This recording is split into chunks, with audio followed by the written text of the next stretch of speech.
So let's start directly with the topic. So this is about sub-interface or layer 3 sub-interface. We have the regular TOI agenda, so with the overview, the use cases, of course, and I will specifically see the benefit and the impact on VSX for those use cases having a sub-interface, details and caveats, configuration, best practices, troubleshooting process, and of course, the demonstration that is most of interest. So let's start with an overview of what is a sub-interface about. So a sub-interface, and we can call that as well a child interface, is nothing more than a virtual interface that is created by dividing the parent interface, so the physical or lag interface, into a multiple logical interfaces. So at least one, or it could be many. And those logical interfaces are tagged with a different VLAN ID. So those sub-interfaces use a parent physical interface for sending or receiving IP traffic. So this is purely IP traffic. So it's a layer 3 interface concept. It's nothing to do with splitting a physical interface into layer 2 sub-interfaces. So that notion does not exist. It's just purely IP transport. So multiple sub-interfaces or child interfaces can be created below one parent interface. And that parent interface, as you can see at the bottom, are of three types. It could be either ROP, routed only port, or regular layer 3 port, as we call it. It's, as you can see, it's the physical port 11/2, .1, .2, .7, and so on. Those sub-interfaces be created, or it could be also a split layer 3 port, like a QSFP28 that has been split into 4 25 gig ports, for instance, and you get that. And here, even in that split port, you can have sub-interfaces. So in that case, pay attention to the, I would say the numbering. It's 1/1/1/, for instance, 35:1.1 for the first sub-interface, for instance. Or it could be as well, the third solution is a layer 3 lag. So it's a regular lag in routing mode, and inside the lag, you can have sub-interfaces. So that's the three different types that we have. So let's dive immediately into the use cases. So we have intra-VLAN routing with the well-known router on a stick model. We have CEP VRF Lite type of interconnectivity, and we'll see a focus on VSX upstream routing. So the first one, which is on a stick inter-VLAN routing, this is where you have a layer 2 switch, purely L2 at the bottom here, connected to a router, L3, let's say L3 switch. And you have those 3 VLANs, for instance, connected to and distributed on that layer 2 switch. Those VLANs are trunked to the upstream router.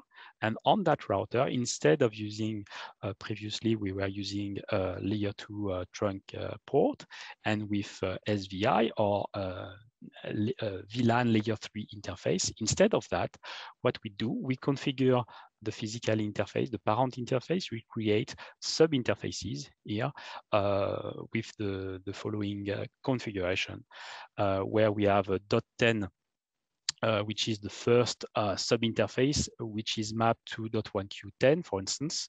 I will get back to those, the binding or not, and those two concepts, those values are independent. I will discuss that further in the slide deck, but here, for that example, to simplify the understanding of that use case, you see that the .10 is related to VLAN 10, .20 to VLAN 20, .30 to VLAN 30, and consequently, VLAN 10 to VLAN 20 IP routing will be processed through that through those sub-interfaces. So typical use case for small branch as an alternative of, again, VLAN trunk plus SVI. Okay, next, VRF-like connectivity. So this is, I would say, industry best practice for C2P type of interconnectivity. The idea is to have absolutely no layer 2 port at all on those equipment. So no BPDU can be transmitted or received in the C or in the P. We have here, let's say something not exhaustive, but you will see in the further section, the exhaustive list of things that are supported or not. So on that specific one, you see that there is no policy support per sub-interface. You cannot do, let's say, marking per sub-interface or PBR.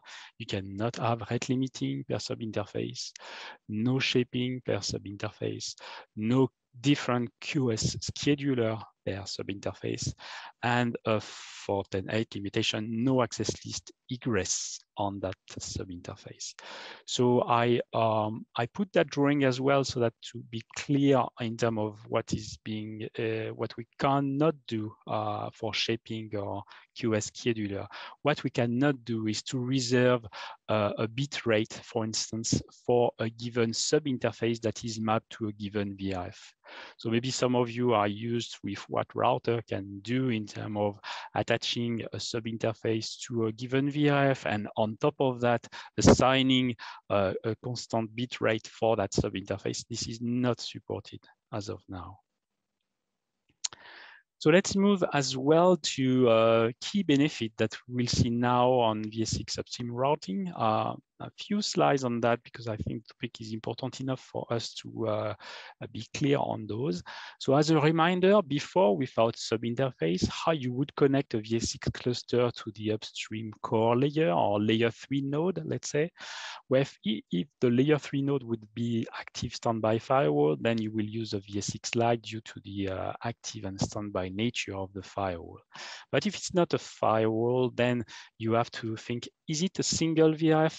Yes, so most of the time that would be the deployment. So then you will use routed only port for the upstream of the VS6 cluster.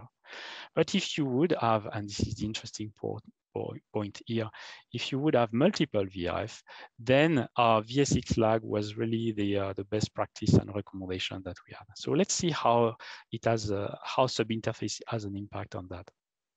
So just to recap, why we recommend a VS6 lag upstream is when you have multiple VRF. If you have a point-to-point L2 circuits, you will increasingly see a huge number of VLANs popping up on each of those nodes.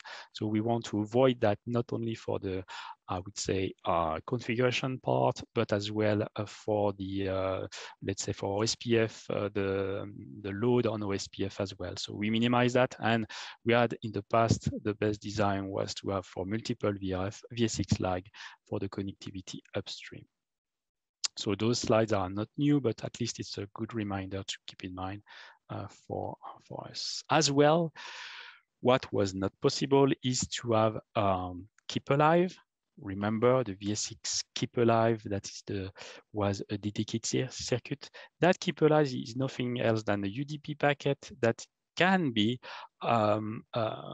we can investigate to see if the Keep Alive can be using the upstream core layer to reach the secondary and to have bidirectional communication between primary and secondary through the upstream core. Unfortunately, if you were using VS6 lag upstream, it would be a chicken and egg problem to have the VS6 Keep Alive protecting the VS6 in case of split, as when you split, the secondary will turn down the circuits. So that was not supported. Again, we'll see the benefit of sub-interface for that. So now that we have sub-interface, what we can do is instead of using VS6 lag for multiple VRF, again, the concept is here for multiple VRF, we have individual circuits, parent interface split with sub-interfaces, one per VRF. And consequently, there is absolutely no transit VLAN required on those upstream VLAN. And the core layer is 100% a layer 3 box, no layer 2 port on it. So no loop protection required. So something that is very attractive for people that want to split and make sure there is absolutely no loop possible ever on the core layer. And most importantly, you'll see that there is now a path for VSX keep alive through the upstream. And this is what I will detail here. In the nominal situation, so no split situation, what we have now, instead of having a direct circuits between the VSX primary and secondary, we just have a keep alive transit VLAN where you have a UDP packet in nominal situation floating over the ISL. And in case of a split, that communication can no longer happen through the ISL, but we make sure that we have an alternate path routed through the core over a VRF that can be isolated. It could be a keep alive VRF with a path that is automatically available through, let's say, OSPF upstream. So the setup of that alternate communication path between the primary and the secondary for the UDP keep alive must be established before the dead timer of the said keep alive. So that would be less than 2 seconds. So generally speaking, with OSPF implementation with direct connectivity here, it's something that is 100% achieved. So in that case, there is no need for a dedicated physical link for VSX keep alive in multiple VRF contexts. So that saves one port on the VSX primary and one port on the VSX secondary. So good benefit to have a sub interface. So as a summary, decision tree to use ROP or VSX lag for VSX upstream in the context of multi-VRF. You can see that now it's much easier. It's most of the time, do you have layer 3 upstream firewall? Yes, no. Yes, we may use VSX lag. No, you use ROP all the time. ROP or sub-interface. Sub-interface is considered as an ROP. So let's get into the detail of this. So some internal mechanism to help understanding. So that slide is quite important because it provides you all the internal understanding of the internal mechanism to understand how it is working. So the Rosewood ASIC that we have in our portfolio is able to assign an internal VLAN ID based on the port.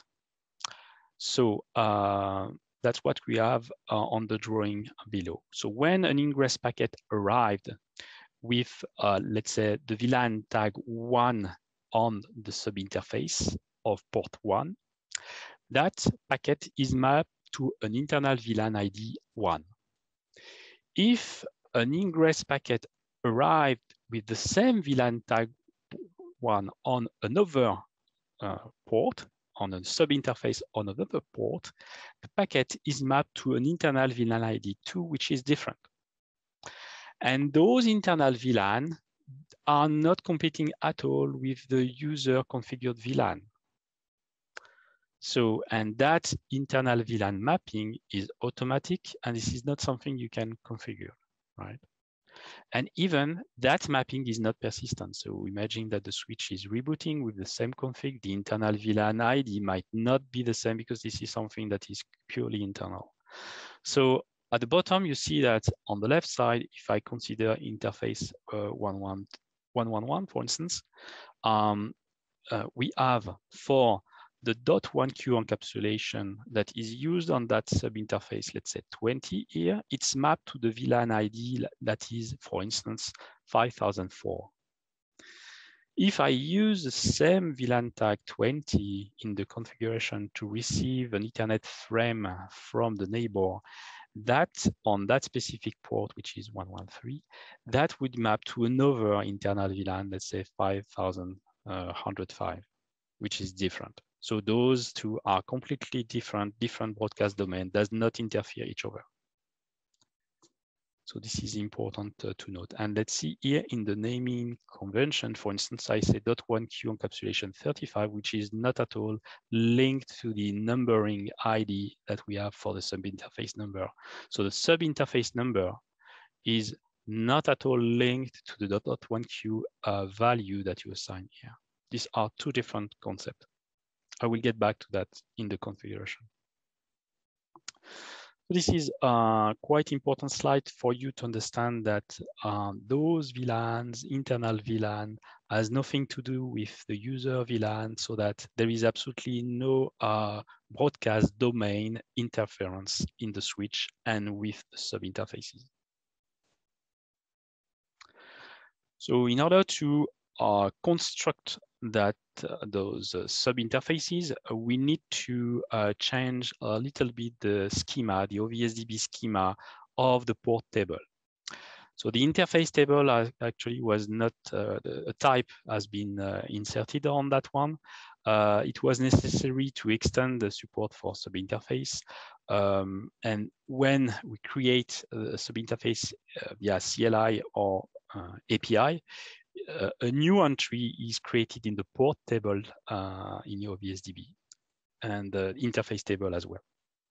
So the relationship between the sub-interface, so the child interface, and the parent interface is maintained only in the port table, not the interface table.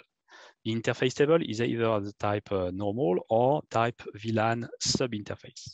However, in the port table, you will find the port name, the port type. If this is sub-interface, would be identified with VLAN sub-interface as well, and you will see the UID for that for the parent interface at which the sub-interface is attached. Okay, and you will see as well the sub-interface VLAN, so the .1q encapsulation VLAN ID and so on. So this is the structure of the port table. So this is what you can see here. If you enter in the shell mode in the switch, and you jump into a specific VRF, for instance, you will see that those sub-interfaces are mapped to the are appearing, so they are mapped into the kernel. So it allows us to exercise those sub-interfaces like any other previously routed port. So typically, you'll be able to do TCP dump on that given interface, for instance. So it can be useful for troubleshooting. Something to note about the state of those sub-interfaces, and especially if you shut down the parent interface, the physical interface, that will shut down all child sub-interfaces. However, those sub-interfaces can also be individually shut down. By default, they are all enabled. The remember about the SVI, if you have a VLAN and an associated VLAN layer 3 interface, an SVI, if the VLAN has no port that is member of that VLAN, the associated SVI state is down up. Similarly, if the parent interface is not connected, so you have no transceiver installed, so this is here the example here, the physical interface is enabled by admin enabled, but status is down. The physical, the sub interfaces will be seen as down as well. So this is good. It was not the case before. It has been corrected, and for the release, it's perfectly aligned with the physical interface. Also, if you do a show IP interface brief, you will see it's up, so enable, administratively enabled, but down if the interface, the physical interface is down.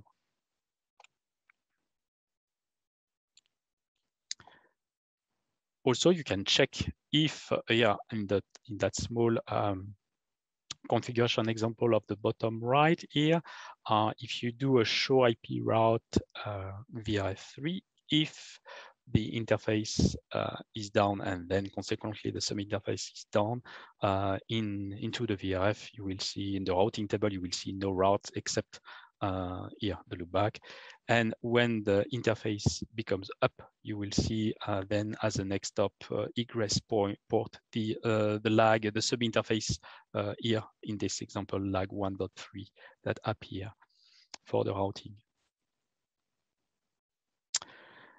Some details to keep in mind for the layer 3 viewpoint. That internal VLAN ID that I was talking about per sub-interface is associated to a VRF. So by default, this is the default VRF. It will be another VRF if you attach another VRF to the sub-interface. The parent interface that is untagged has also its own internal VLAN, so that will be used for later. All sub-interfaces on the switch will share exactly the same MAC address. So this is the system MAC address. The sub-interfaces are also not synchronized with VS6. It's not VS6 synced. However, if you configure OSPF and you use the feature group VS6 sync for OSPF, the OSPF configuration that is configured on the sub-interface of the VS6 primary, let's say 1/1/1.10, that configuration will be synchronized. OSPF cost, OSPF area will be synchronized to the secondary for the same interface, sub-interface 1/1/1.10, for instance. Also, there is, in terms of scale, compared to SVI, there is no difference. So you can configure up to 32 secondary IP addresses on sub-interfaces. A point to note in terms of OSPF cost, it's independent of the speed of the parent interface. So the cost will be 100 by default, regardless of the speed. So the link value is, as you can see, is taken as 1 gigabit per second, regardless of the parent speed. You can change that manually, but there will be no automatic calculation, depending if you use a 10 gig, 40 gig, 25 gig, or 100 gig. Also, in terms of IPv6, the link local address on those sub-interfaces is the same, but it's RFC compliant and it's locally meaningful. In terms of platform support, as of now, 10.8, that is released in a few days, you will get that on 6300, 6400, and 8360. In terms of scale, as you understand that we have those internal VLAN that are used, we cannot scale indefinitely for sub-interfaces. So the maximum number of sub-interfaces on the system is 1024 sub-interfaces. Regardless, this is on a single physical parent interface, or let's say 100 sub-interfaces used among 10 physical interfaces. It's a total of 1K. So 1K for a standalone switch. If you use VS6, it has no consequence. So it's 1K on the VS6 primary, and as well 1K on the VS6 secondary. And if you use VSF stack, it would be exactly the same. There is no limit in terms of number of members inside the stack. It's up to 1K per VSF stack, regardless of the number of VSF members. If you use layer 3 lag sub-interfaces, it's reduced to 256. So a lag will take 4 entries into the pool of internal VLANs that we have, and the maximum number of physical port for lag parent interface. So that is the physical port that you can assign. Remember, it's up to 16. If memory serves well, normally it has been limited to 4. Due to those constraints of internal mechanism. So think about that. So it's 256 again for a layer 3 lag sub-interface, whatever it's standalone, prime, VS6, or VSF. Now, if you use a combination of ROP subinterfaces and layer 3 lag subinterfaces, you have to count the number of physical layer 3 ports plus 4 times the number of lag subinterface that you use. And that number must be lower than 1K. Like any other feature, you have the show capacity subinterface if you want to check what is available, and if you want to see what is consumed, you have the show capacity status subinterface, and you can see here in that small example, you see that I take 5 normal subinterface, so layer 3. I take 8 subinterfaces, and with the formula that I gave upstream here, you've got you get 4 times 4, 8 times 4, that's 32 plus 5, that's 37 consumed. So that is below the 1024. This is the feature that are supported per subinterface in 10.8. So we have the subinterface capability that is called infrastructure feature on routed only port, so layer 3 port. We have the subinterface on as well lag, layer 3 link aggregation. We have the same for link aggregation spanning over ports that are part of different VSF members. We have the ability to have subinterface on split port, so that is what subinterface is about. And then obviously we talk about that. The VLAN is an isolation between subinterface encapsulation and the global user VLANs. We have ability to record layer 3 routed packet with the layer 3 counters. That is hardware accelerated counters per subinterface. We can tune the IP MTU per subinterface. We have obviously the show interface command for subinterface available, as well as REST API to extract information from subinterfaces and create those subinterfaces. We have SNMP read access as well to get access to those subinterfaces. VSX Keep Alive on subinterfaces has been fully tested and validated. Then on the routed feature, we have IPv4 and IPv6 addressing on subinterface, unicast routing, ARP and V6 and network neighbor discovery as well, static route next hop pointing to the subinterface, OSPF V2 or V3, BGP, IVRL, so inter-VRF route leaking. We have VRP between available on per subinterface as well, ECMP, and router discovery. For multicast, we have a specific session, but definitely multicast is fully supported with IGMP, PIM, MSDP. And other features, it is important to note that we have ingress IPv4, IPv6 access list on the subinterface. We have a source interface as well that you can have sourcing syslog traffic, for instance, TFTP, that is source per subinterface. Regarding the unsupported feature on subinterface, as you may understood, there is no egress access list. Neither we have policy or classifier, for instance, to do some marking or some outbound queuing specifically or rate limiting. Trust mode configuration for QoS is not supported neither. We have no different scheduler per subinterface.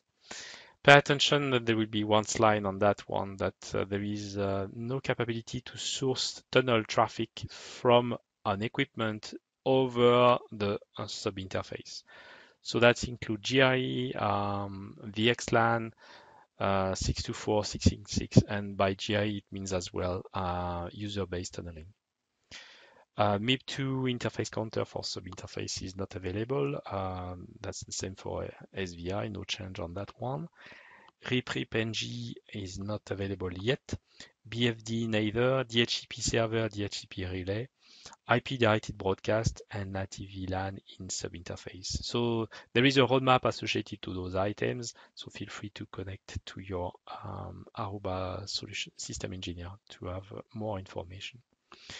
Unsupported feature per subinterface are mirroring and SFlow, although you could obviously configure SFlow on the parent interface and mirroring as well, but you get all the information for all the aggregated subinterfaces. Let's have a quick look on access list. So again, access list can be applied on subinterface. That would be inbound only for 10.8. We are working to have egress later on, but there were some internal mechanism due to the, especially some ACL that could be filtered for CPU with the destination being the CPU that could not be achieved. So we prefer to skip egress ACL and put that to a later release. An access list cannot be applied on the parent interface if there is at least one subinterface created. You will get an error message if you try to apply that on the parent interface. An access list entry cannot match a VLAN ID as well for subinterface.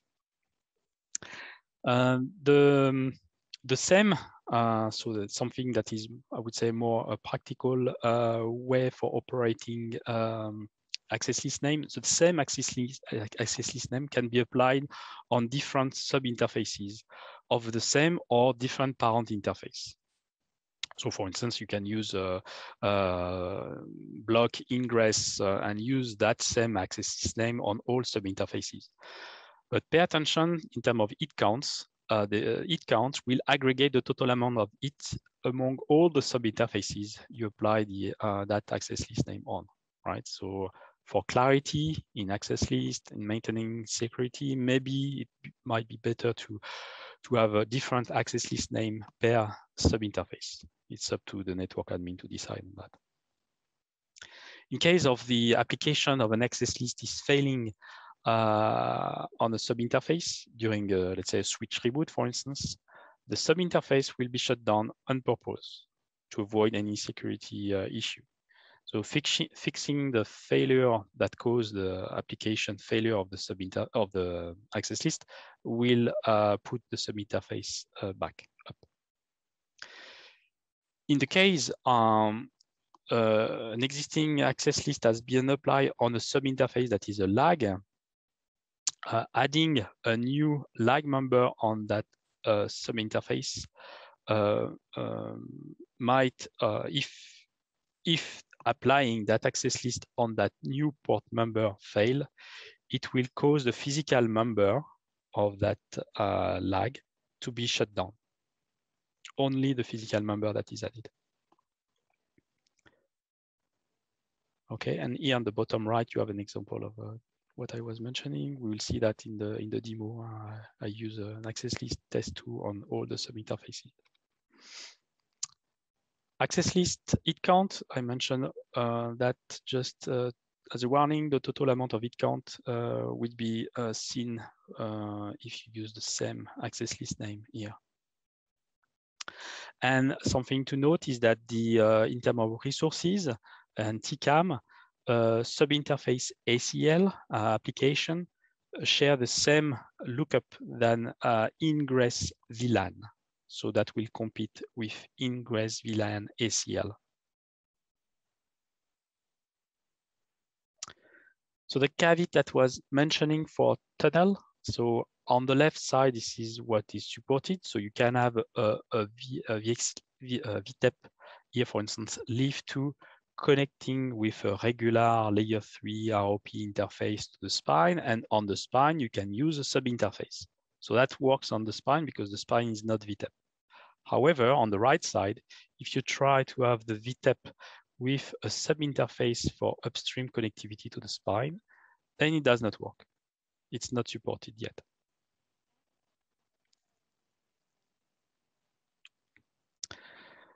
Some of the caveats, the untagged traffic cannot be sent or received on a subinterface. As of now, we cannot have IP address configured on the parent interface. So the routing on the parent interface cannot be disabled if you have at least one child interface, because again, this is purely a layer 3 feature, so it has to be layer 3.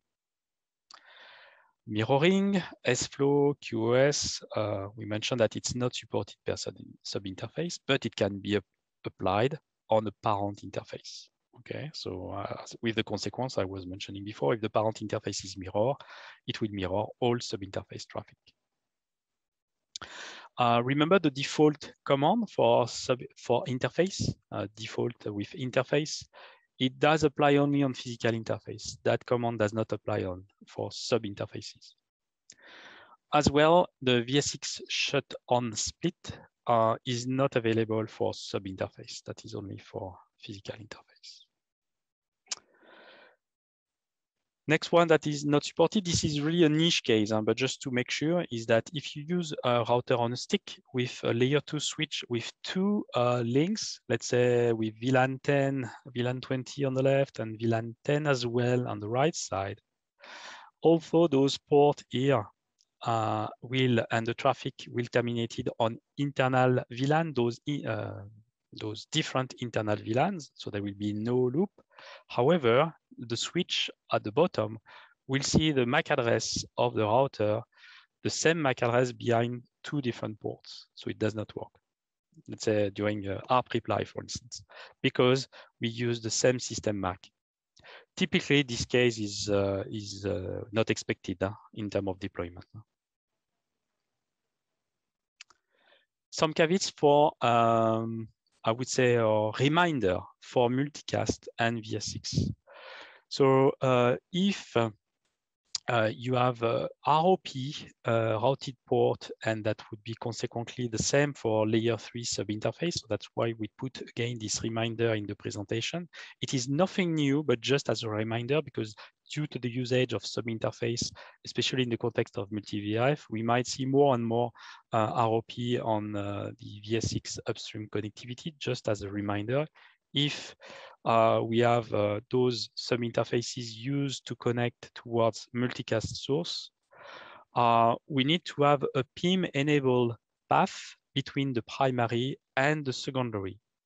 So the best way to do that, instead of burning a dedicated port, that would be a dedicated point-to-point circuit. It's an alternative, but it's not something that is very practical to burn an extra point-to-point, to burn a port for that extra point-to-point.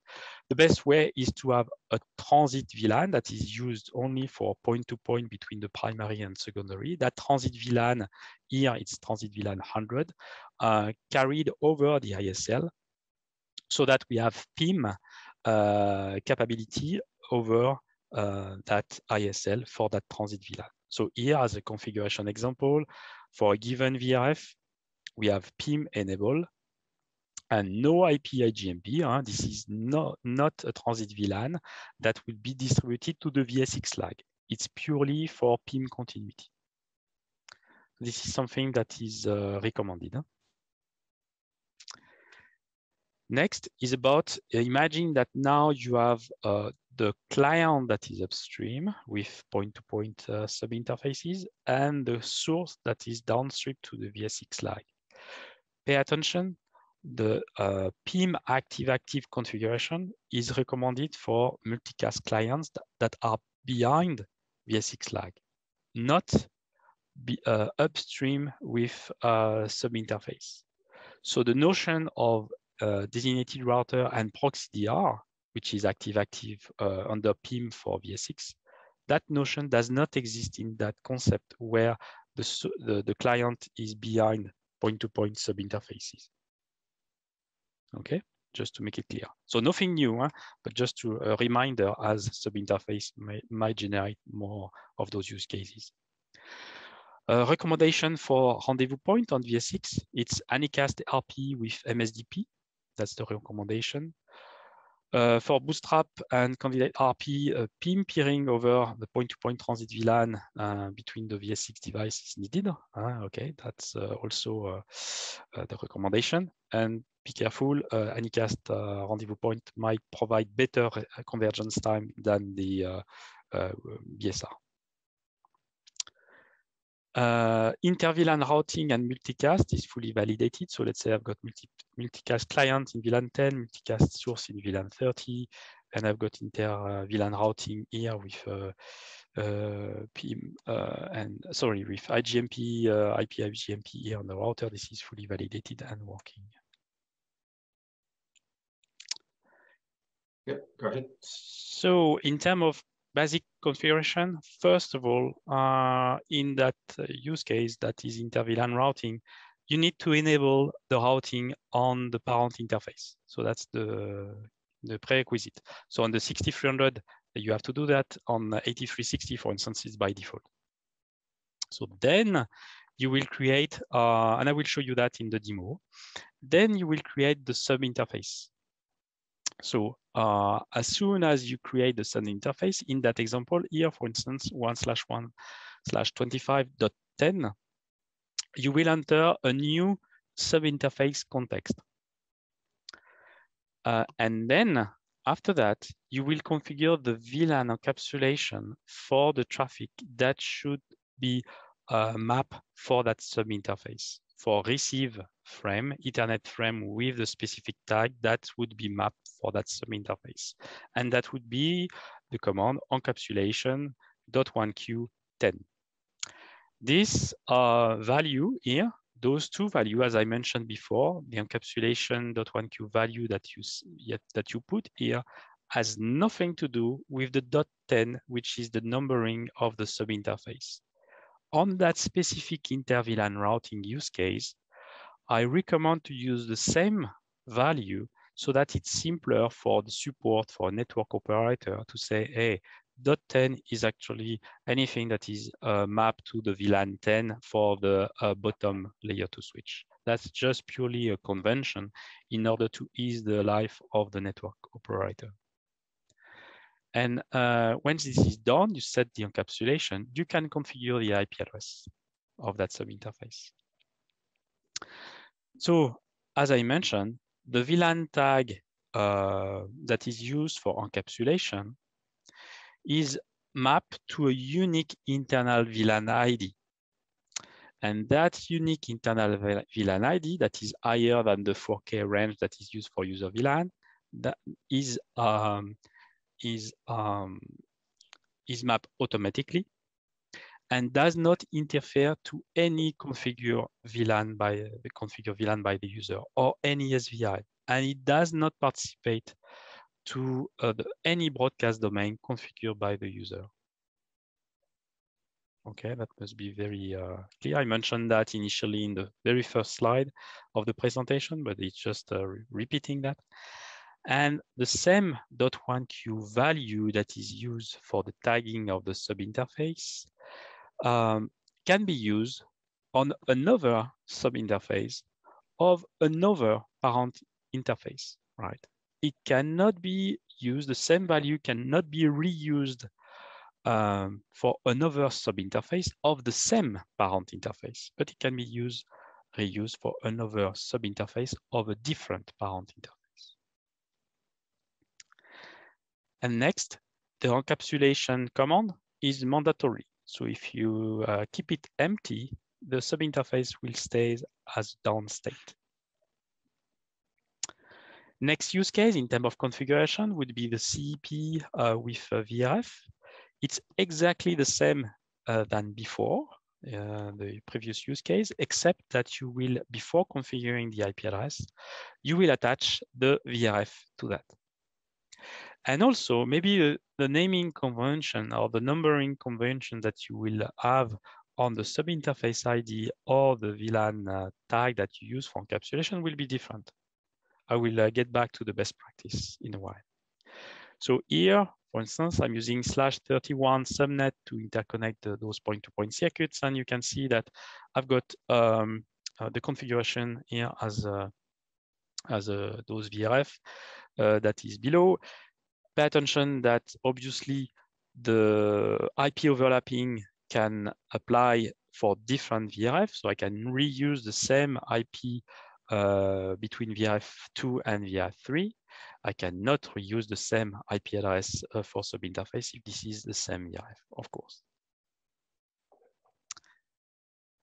For the configuration, so you can use the range command. It's supported here. If you do an interface question mark, you have the interface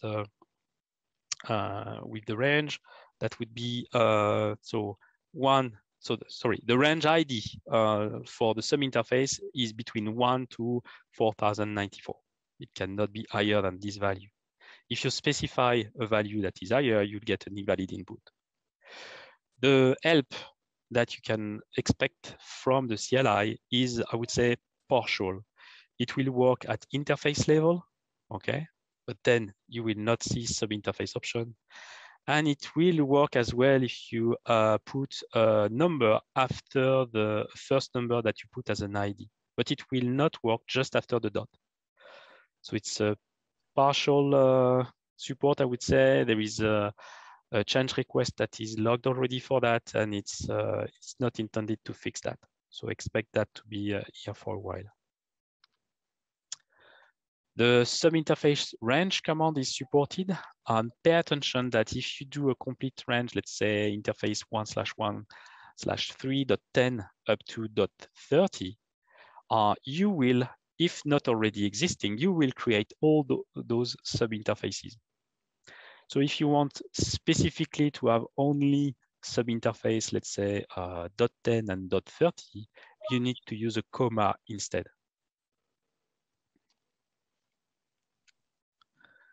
I put that slide as a reference. Remember, sub-interface is a subset, a layer 3 subset of what is a physical interface.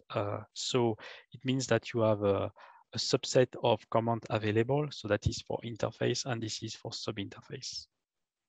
So that is for the sub-interface command, and I put the same for IP inside the sub-interface. Okay, here you got IP potential commands, and here you see that you miss the bootp, you miss the directed broadcast, you miss IP helper, and you miss RIP. RIP was really say it's possible at it is possible to have RIP on sub-interface. Technically, we just qualify that as a low priority for testing, and we remove it at the first release for sub-interface. So expect RIP to come later on. Right now, this is 10.8 scope. IPMTU, so that was one of the questions. So IPMTU can be set differently per sub-interface. In this example, you can see that I've got an IPMTU 1600 on .1 and 1700 on .2.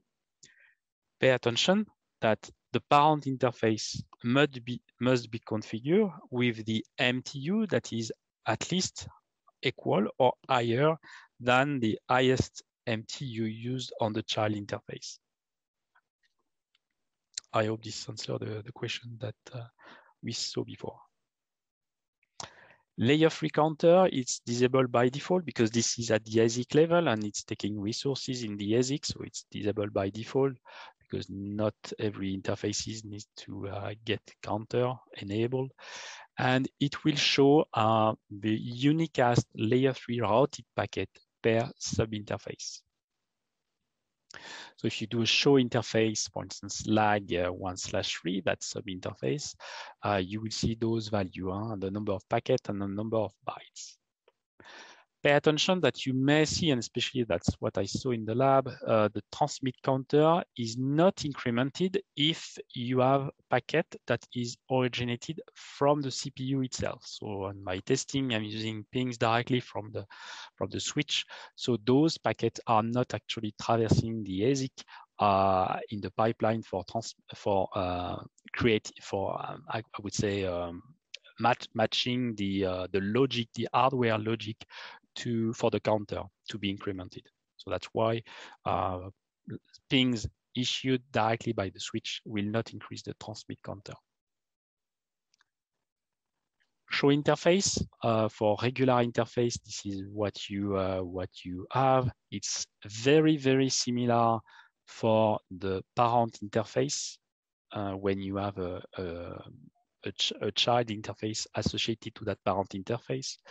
But here you see that IP address that no longer exists on the parent interface. Instead, you will see the number of sub-interfaces that are attached to that parent interface. So here, typically, I've got only one, but you can have many. So the statistic, the physical statistic in terms of rate, bit per seconds dropped and so on is something that you will see on the parent interface. You will not see that on the sub interface as I show in the next slide. The output on the sub interface is extremely similar to the SVI, the layer 3 VLAN interface. Okay. But then you will see on top of what we usually see in the past for SVI, you will see the encapsulation that is used on that given sub-interface. Okay, and again, on the layer 3 counter, only the unicast layer 3 counter would be seen. When counter is enabled, you need to activate that. If you do show interface with the sub-interface ID brief, there is a bug right now where you see a port channel latest built internal build that I test still have that. I'm not sure if it will be removed from the release, to be checked in next week. Also, the show interface extended, you will not be able to append the specific sub-interface to that command, but if you do that command globally, you will see all the interfaces and the sub-interfaces as well will appear. However, that command reports the statistic that is related to physical interface, so it will be seen as empty value, which is expected and normal. SNMP, if you try, so I just did some browser of the MIB. If you browse the SNMP MIB, regular MIB2, you will see the sub-interface appearing in the description of those interfaces. So this is available. However, the counter for those sub-interfaces is not. Regarding API, as of 10.8, there is a new API version that is coming. You will have further later information on that one. But just here as an example, I'm using that API, and what I try to provide here as an information is to get sub-interface information. So in the get, I put the sub-interface name, and I get that information, which is the parent interface, and the VLAN, the operational VLAN that is used for tagging that sub-interface. And as well, you have the state of that sub-interface. So to create, that would be also a possibility, put, okay, and NetEdit will use that API to create the sub-interface. In terms of talking about NetEdit, it's a transition to the network management, how we configure and manage sub-interfaces. We have the grammar support for sub-interface that has been inserted into NetEdit 2.1.1. Central support, the target is 2.5.4. It will be for template group. It will be available through multi-editor. However, you will have no support in the UI directly, neither to configure nor for monitoring. And for Fabric Composer, it's a future roadmap item. Multicast information for sub-interface as a reference. This is the multicast configuration, as you can see on sub-interface, exactly the same as if it would be for ROP, but here for sub-interface, and you have also IP GMP enabled and PIM enabled for sparse mode. So that is that example is for physical interface that is split, and this one is for lag sub-interface, exactly the same. So no surprise here. And if you want to check your configuration for multicast, you do a show IPM route VRF, and you will see the outgoing interface instead of being a standard routed port, it's the sub-interface port that will appear. So no difference except it's a sub-interface. So jumping to best practice before we get into the demonstration.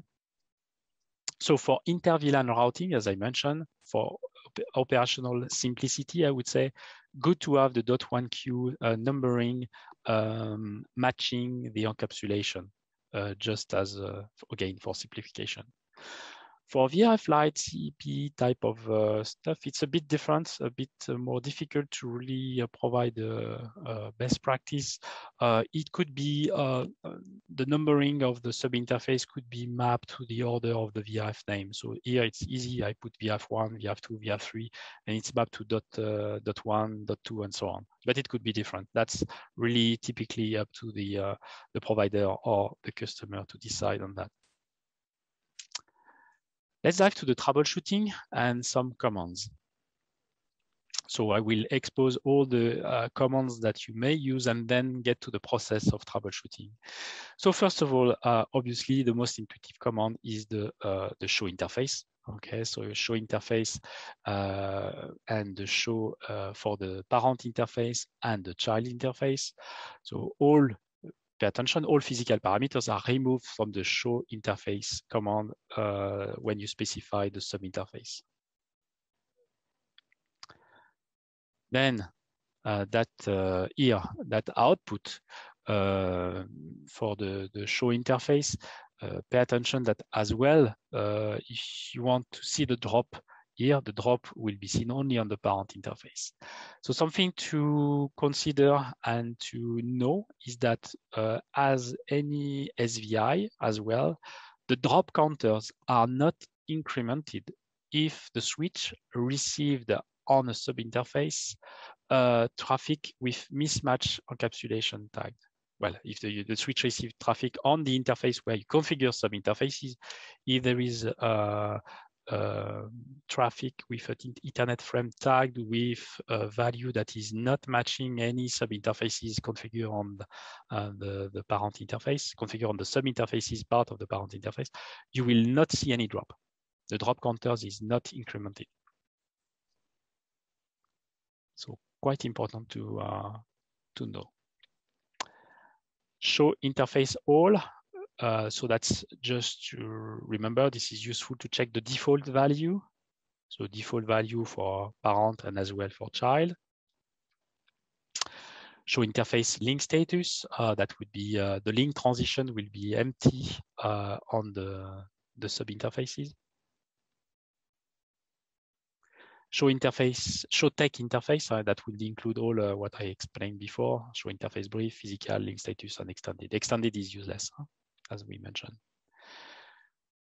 Show running interface, sub-interface. That would be obviously for you to, if you've got 1,000 sub-interfaces configured and you're just interested into one, you have the show running with interface, with the sub-interface specific one that you are interested into that you can get as a show output. You will be able to consider enabling layer 3 counter. That would be useful, worth checking to see traffic entering and being sent over that sub interface. Again, pay attention, transmit counter not increase if you are logged on the box and you generate pings that are traversing a sub interface. Do not expect to have transmit counter incremented. This is expected and normal. Show events, you will see as well, let's say during the boot and stuff, you will see things in the show events in terms of sub-interfaces becoming up as well. If you do a debug port, you will have as well an opportunity to have a specific one for sub-interface. So debug port sub-interface as an option. And when you do a show debug buffer module port, you'll see those sub-interfaces messages. So here, for instance, we have a port that that is now becoming forwarding. Okay, forwarding update to true.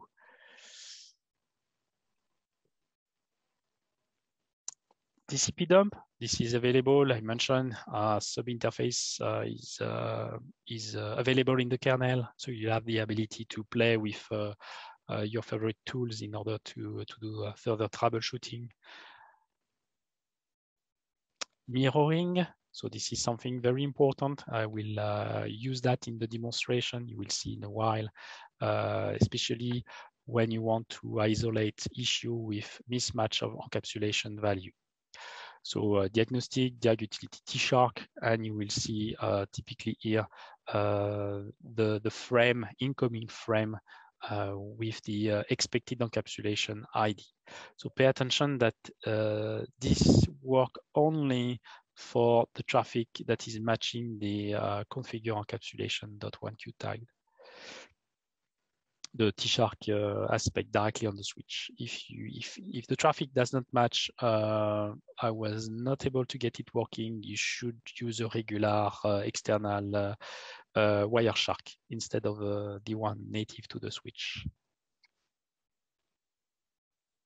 Internal VLAN ID, so you have two commands for that. The OVS appsctl command, where you will see the parent interface, as well as the sub interface. So again, that's something that is not extremely useful in terms of, I would say, L2, L3 support, but really for dev, that would be something maybe useful to check that the internal VLAN mapping is properly happening.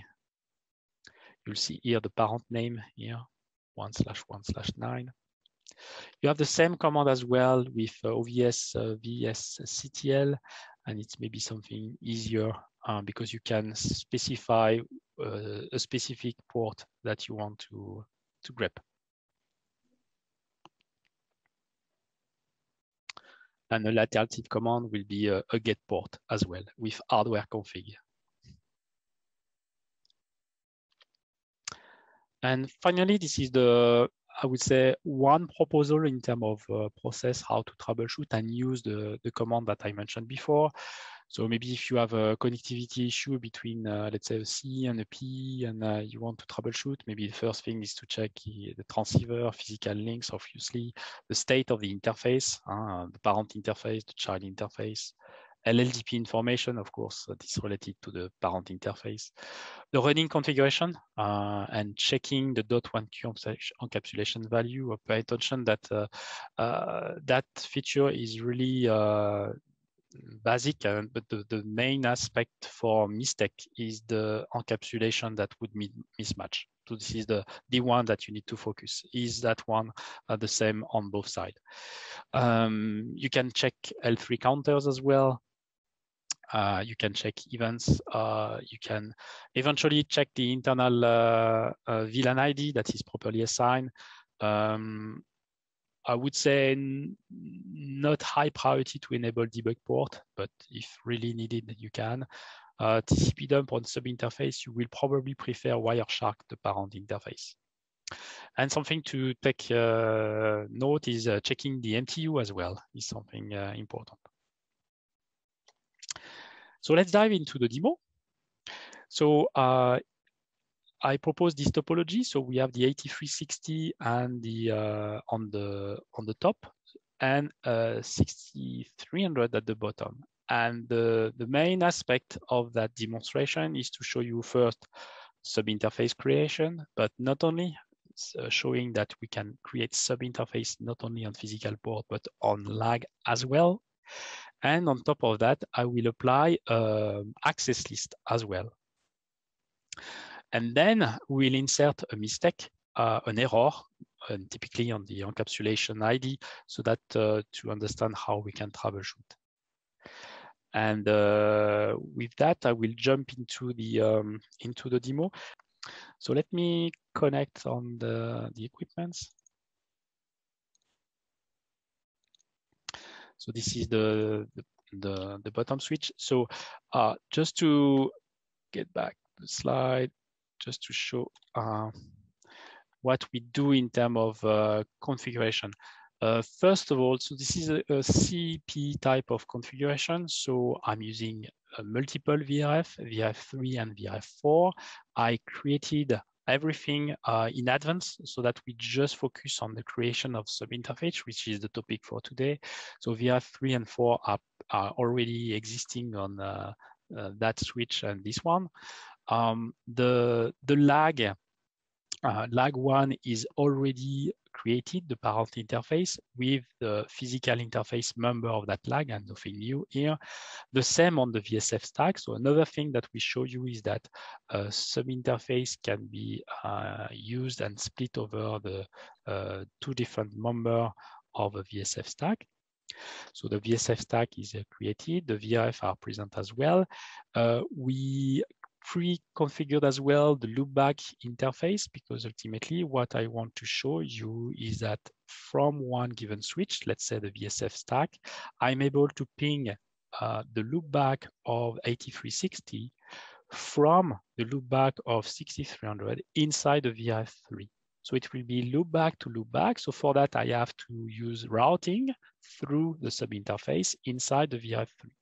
Exactly the same for VRF4. So for that routing, I will use OSPF. So consequently, I will configure OSPF on those sub-interfaces. So all that part is already done on the VSF, and I will do this part on the 8360 with you live. So let's dive to this. And after, I will do a ping from the loopback to the neighbor loopback. And I will check, of course, OSPF. So let's first check if we have any type of OSPF adjacency, okay, inside VRF3, there is none. In VRF4, there is none, okay, which is normal. If I do a show run on that guy, you see that I've got the OSPF that are already pre-existing here. Nothing really new here, no sub-interface aspect of that part. The loopback address 3, loopback address 4, that is mapped to VRF3 and VRF4. And I've got as well an access list. So we'll talk about the access list in a while. So let me get to NetEdit.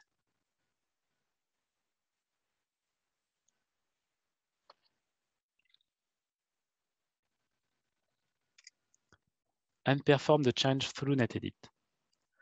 So I'm using 8360-3.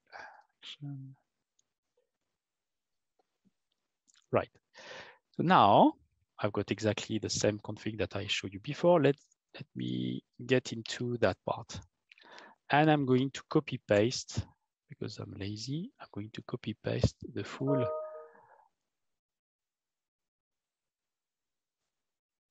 So this is this configuration here, right?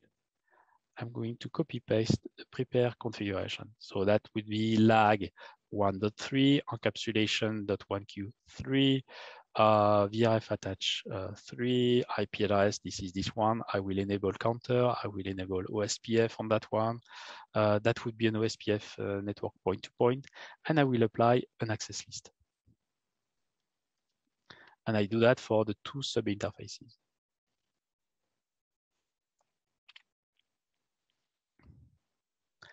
And you see that NetEdit moved the proposed part of that configuration out of the initial lag point location where I was to the down part of the bottom part of the config. So I would say aggregating all the IP address information into one single area in the config. So this is being taken. Okay, so now I can validate. You see that there is no grammar error, so that's good. Okay. I can do, before deploying, I can do a check that the ping is not working. Okay, so I want to ping the loopback address of the first switch from the loopback address of the second switch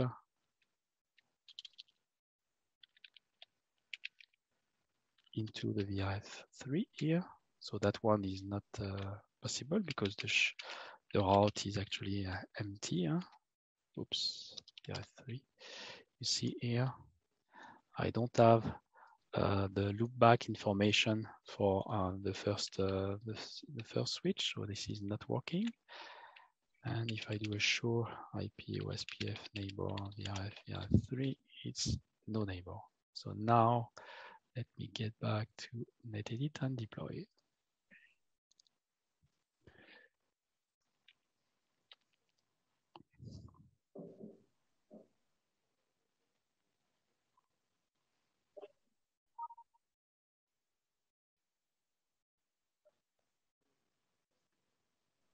Okay.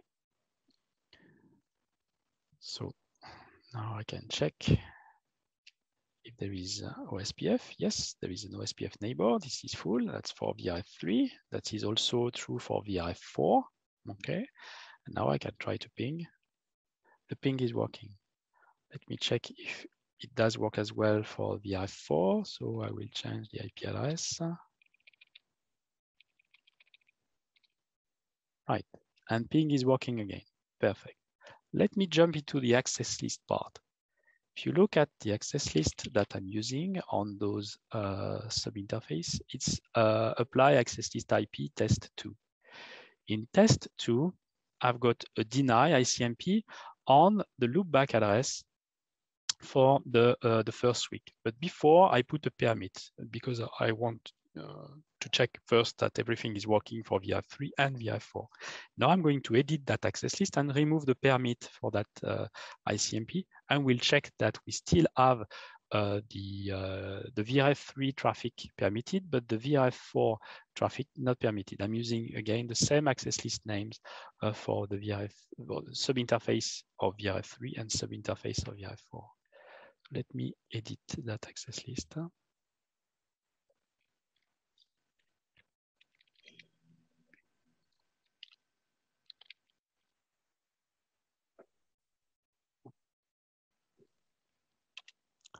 Okay, let me do again. You see, the traffic is no longer working for VRF4 because the traffic ICMP to that destination is denied, but still working for VRF3. And if I do a show access list,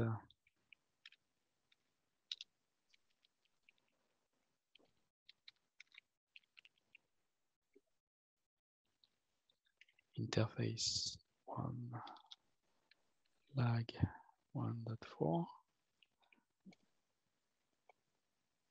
you can see that interface here with the deny and show access list IP test2.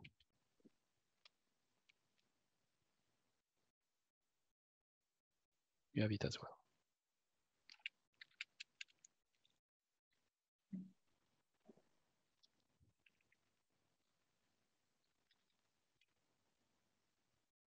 And now the hit count.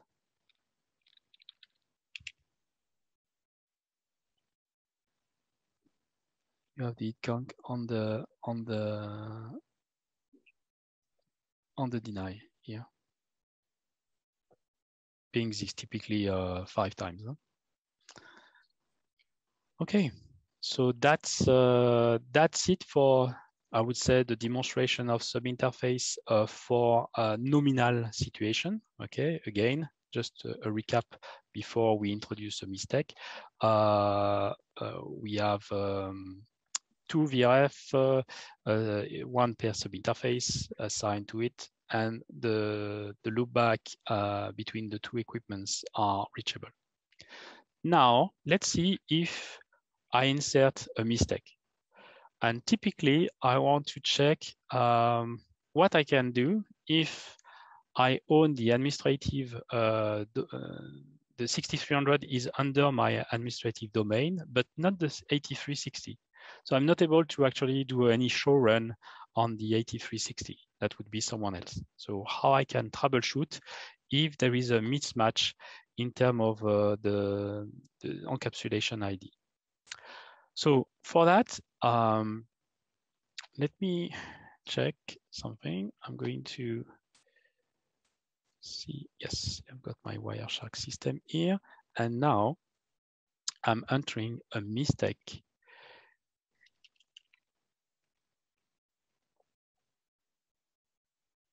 in that guy, let's configure instead encapsulation.1q5.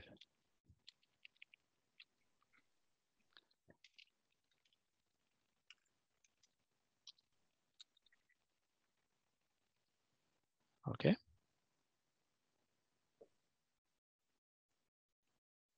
Here it is. And for simplification, I will remove the access list just to make sure that we don't mess up with access list. Okay. Here, if I do a show IP route, first of all, I need to do a clear ARP, VRF4, and then I need to do a clear ARP, VRF4 as well.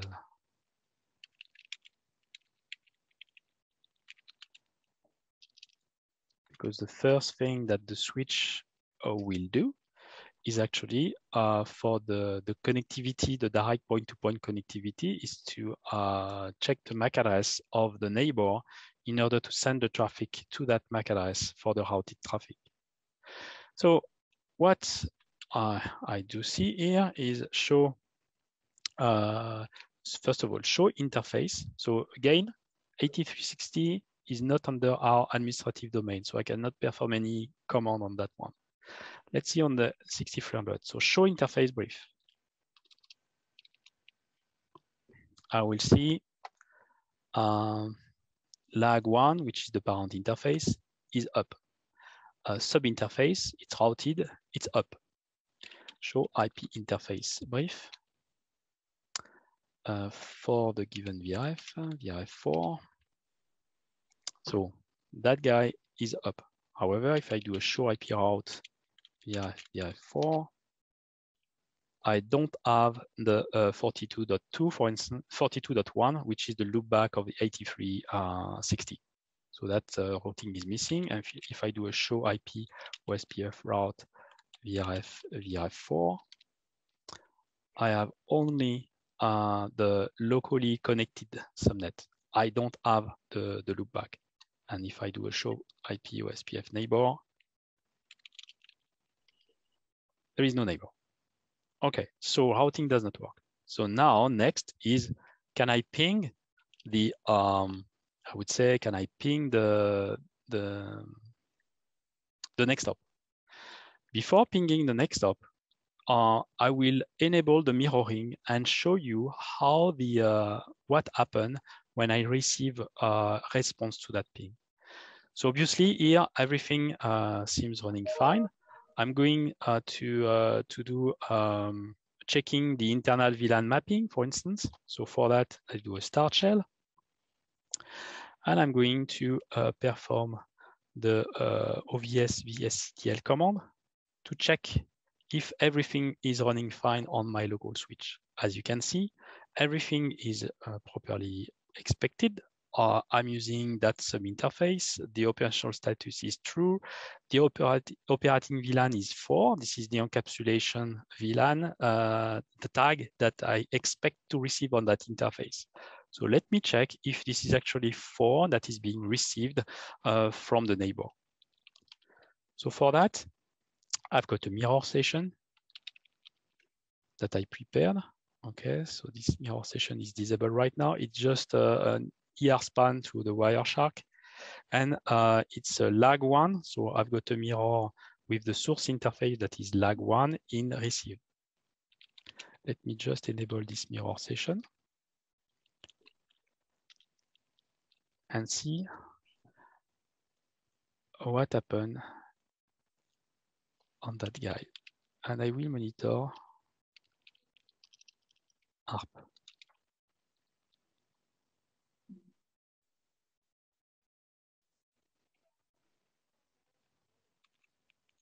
And now let me try to ping the remote,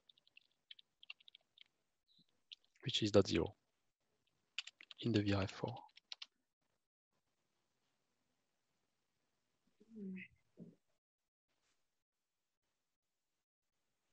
maybe I need to remove.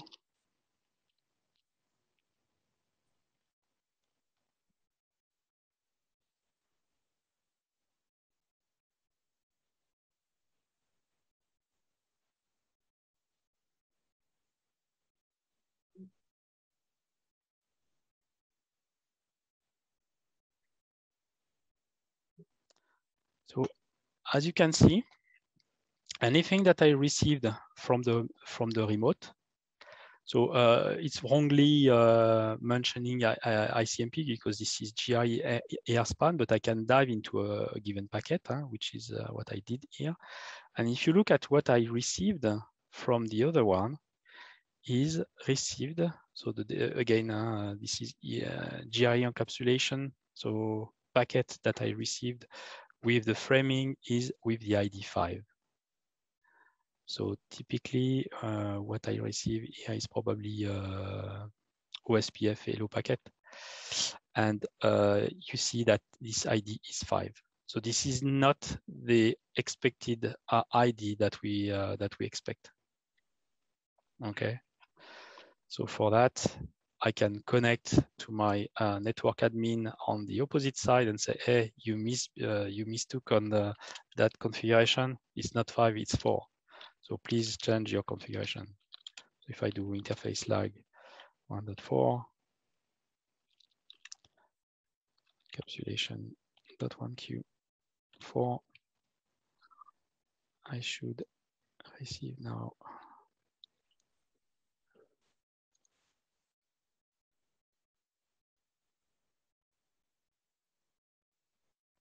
traffic with .1q4.